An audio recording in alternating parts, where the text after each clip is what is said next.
राधे राधे राधे, क्या मामला क्या है? तो आज इस चीज को थोड़ा सा समझते हैं, क्योंकि सत्संग में अगर आए हैं और ठाकुर जी की थोड़ी सी बात ना हो ज्ञान की, तो फिर मामला चलता है थोड़ी सी। क्योंकि भगवान कहते हैं देखो बड़े बड़े तप कर लोगे, बड़े बड़े तपस्वी होगे, ठीक है बात सही है तुम्हारी, बहुत तुम्हें ज्ञान होगा, बहुत बड़े बड़े वेद तुमने शास्त्र पढ़ लिए, वो भी बात ठीक है, हैं बड़े बड़े तुमने दान किए होंगे, बहुत पुण्य कमाया होगा, वो बात सही है, सही है। बड़े बड़े तुमने यज्ञ का अनुष्ठान किया होगा, बहुत बढ़िया, बहुत अच्छे हो, लेकिन हम इन चीजों से मिलते नहीं। साफ सीधी बात, गीता उठा के पढ़ लो, ठाकुर जी साफ करके देते ना तप से मिलूंगा, ना यज्ञ से मिलूंगा, ना दान से मिलूंगा, ना वेदों से मिलूंगा, तो सब बेकार हो गया। तो काहे के लिए टाइम पास करा लेते? अच्छा कर्मों से मिलोगे? ना ना ना, कर्मों से तो बिल्कुल नहीं मिलूंगा। क्यों? कर्म करने में आसक्ति नहीं होनी चाहिए। अच्छा ठीक। और कर्म ना करने में भी आसक्ति नहीं होनी चाहिए। अच्छा ठीक। और कर्म फल में भी आसक्ति नहीं होना चाहिए। ठीक है। अच्छा, बहुत अच्छी बात है मुझे। तो प्रभु आप बताइए क्या करना है? तुम ऐसा करो कि अनंत भक्ति से मुझको प्राप्त कर सकते हो। तो फिर का टाइम पास क्यों करा रहे हो? सीधी सीधी बात नहीं बता सकते, अनंत भक्ति से प्राप्त करा सकते हो।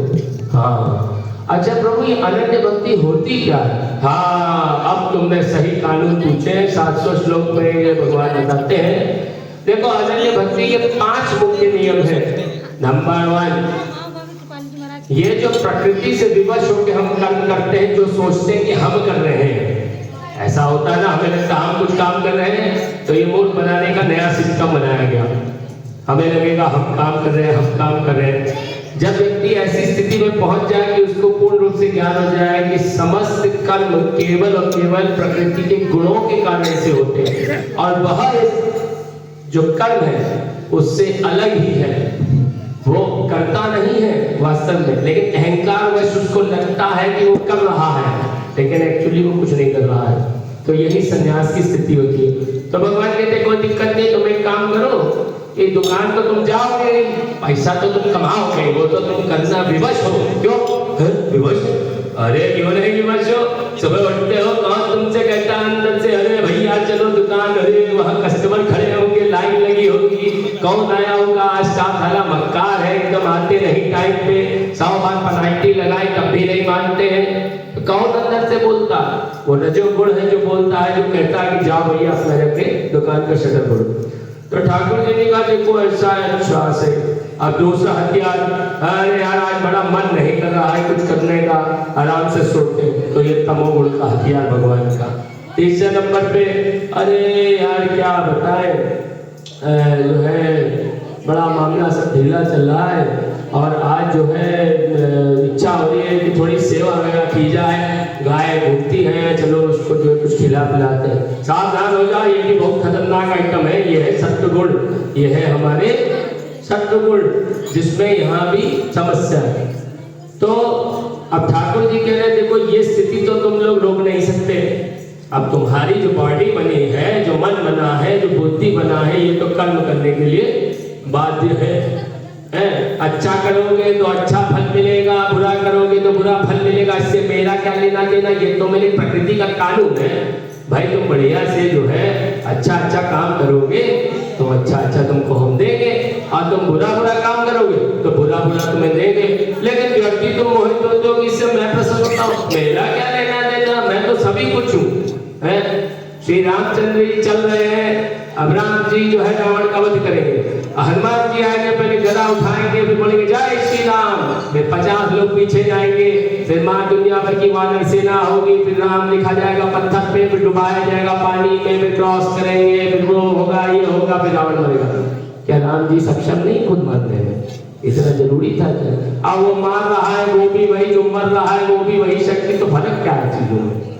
तो ठाकुर जी कहते हैं देखो अब कर्म के लिए तो तुम मजबूर हो गए, ये तो तुम विवश हो।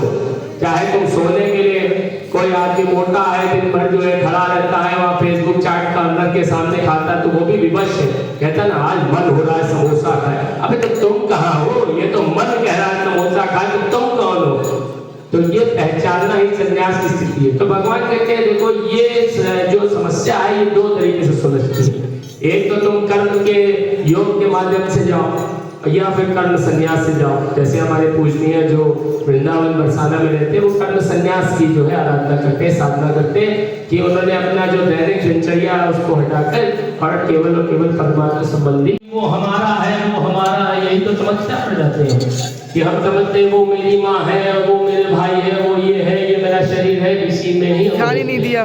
तो भगवान कहते हैं ऐसा करो, करना शुरू कर दो, तो धीरे धीरे करके मैं तुम्हें संन्यास की स्थिति ले आऊंगा और तुम पाल लो। नंबर 2, बड़े कानून है बहुत सारे, फिर बताएंगे क्या राधा है। नंबर 2 ऐसा है, हाँ मेरी बहू जो है बहुत बेकार। अरे क्या बताए, कंडन जय जय श्री गणेशाय नमः, श्री नारायण नमः, ओम नमः हरे। यार इतनी बेकार हमारी बहू में क्या है, जब से आई पूरा ओम नमः चल रही है पूजा है। भगवान ने कहा अर्जुन मुझे मन और बुद्धि चाहिए, मन और बुद्धि, मन मुझे लाओ, बुद्धि मुझे लाओ। हम शरीर दे रहे और मन में सास के बहू चल रही है अंदर। है यार बहुत बेकार है, आज सुबह चाय बनाई, उठती नहीं है महारानी, उठती नहीं है 10 बजे से पहले, बेटा हमारा छीन लिया, हमारा नया मकान बना दिया। तो भगवान ने कहा ध्यान दो, मन और बुद्धि मुझको चाहिए। कहाँ है मन बुद्धि? बहू में। अच्छा ठीक, यमराज इतने में टपके, चलो भैया टाइम अप हो गया, तुम्हारा बहुत अच्छा काम तुमने किया। अच्छा ठीक। तो नंबर 2 शर्त, किसी भी व्यक्ति से द्वेष भाव नहीं हो सकता, क्योंकि आपकी मन और बुद्धि उसमें ही चली जाएगी। भगवान ने कहा मन बुद्धि लाओ, एक्टिंग करो पूरे शरीर से। कृपालु जी महाराज जी यही बात कहते हैं, एक्टिंग करो, पूरी रूप से एक्टिंग करो, कोई दिक्कत नहीं। नंबर 3, हाय यार हमारे यहाँ किसी का बर्थडे है, आज बर्थडे मनाएंगे भैया, हाँ और बहुत बढ़िया जन्मदिन मनाएंगे। अब सुबह से रात तक उसकी तैयारी सोच रहे हैं, अरे मेरा बेटा हो गया, उसकी पढ़ाई के बारे में क्या होगा, ये क्या होगा, वो क्या होगा। काम 5 ही मिनट करना है।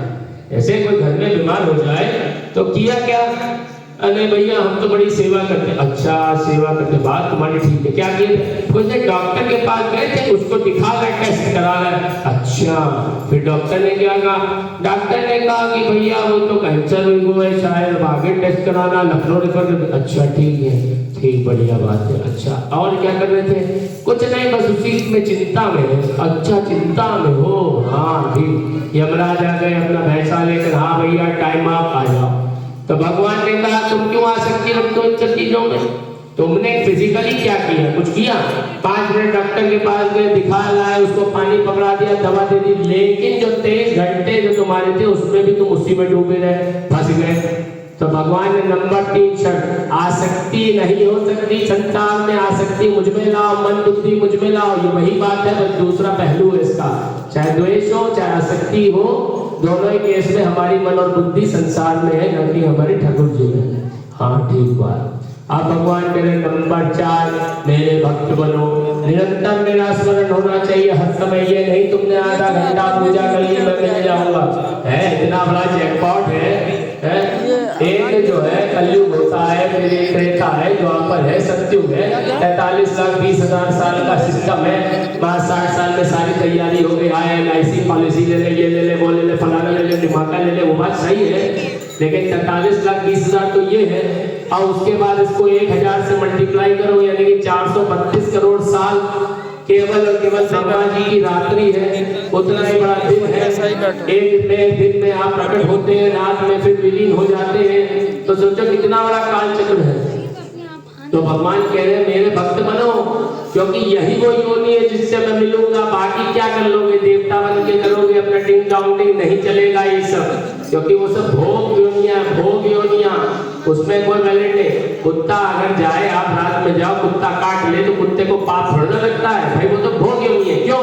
क्योंकि इंसान बन के भी वही हो रहा है, कुत्ता बन के भी वही हो रहा है। बस इंसान ने ऐड ऑन कर दिया कि तुम पहचानने की शक्ति रखते हो कि तुम क्या हो, तुम कौन हो, वो नहीं जो फेसबुक चैट के सामने मेरे पर अधीन हो जाओ, जैसा मैं कहता हूँ वैसा करो।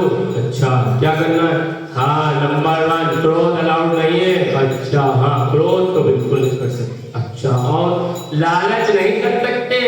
अरे लालच भी नहीं कर सकते, बड़ा मुश्किल। हाँ नंबर 3, कामनाएं मेरे से चलेंगी, कोई कामना नहीं होनी चाहिए, मुझे ये चाहिए, मुझे आई पता, मुझे फलाने मांगा करना।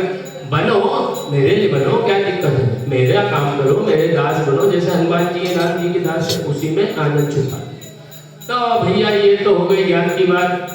अब भैया अर्जुन 700 श्लोक हो गए, कुछ समझ में आया नहीं, फिर भी जो है धड़धड़ कांपे कि अरे ठाकुर जी कैसे बाढ़ चला है, वो तो विष्णु पितामह मेरे हैं। ठाकुर जी कहते हैं चिंता ना करो, ये तुम जो सोचते हो, नाटक करते हो, एक्टिंग करते हो कि तुम जो है वो तीर नहीं चलाओगे, ये तुम्हारा स्वभाव तुम्हें विवश कर देगा।